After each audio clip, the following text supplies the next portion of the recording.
இவ்வளோ பாத்திரத்தையும் எப்படி நான் டிஷ்வாஷரில் லோட் பண்ணுறேன்னு பார்க்கலாமா? இப்போ தான் என்னுடைய சேனலை ஃபஸ்ட் டைம் பார்க்குறீங்கன்னா சப்ஸ்கிரைப் பண்ணிக்கோங்க. முடிஞ்ச அளவுக்கு டிஷ்வாஷர் பிளேட்ஸ்லாம் வந்து பார்த்திங்கன்னா ரைஸு லெஃப்ட் ஓவர்ஸ்லாம் இல்லாமல் நான் ஒரு சின்னதாக ஒரு ரின்ஸ் பண்ணிவிட்டு நான் லோட் பண்ணிக்கிறதுக்கு பார்க்குவேன்.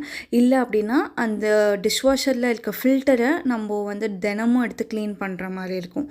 அதனால் அந்த வேலைலாம் இருக்கக்கூடாதுன்றதுக்காக நான் டெய்லி நான் ஒரு ரின்ஸ் மாதிரி நானே கையில் க்ளீன் பண்ணிவிட்டு நான் டிஷ்ஷஸ் எல்லாம் லோட் பண்ணிவிடுவேன்.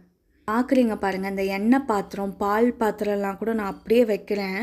நல்லா அழகாக ஸ்டீமில் எனக்கு சூப்பராக க்ளீன் பண்ணி கொடுத்து டிஷ்வாஷர் வாங்கின புதுசில் தாங்க எனக்கு லோட் பண்ணுறதுக்குலாம் 1/2 hour கிட்ட ஆகும்.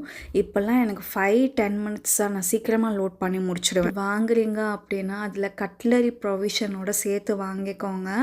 ஏன்னா அதில் கட்லரி செட்ஸு ஸ்பூன்ஸ்லாம் வந்து வைக்கிறப்போ உங்களுக்கு நல்லா ஸ்பேஸ் இன்னுமே ஈஸியாக இருக்கும். ஒரு டீட்டெயில்டு வீடியோவில் பார்க்கலாம். டாடா பாய்.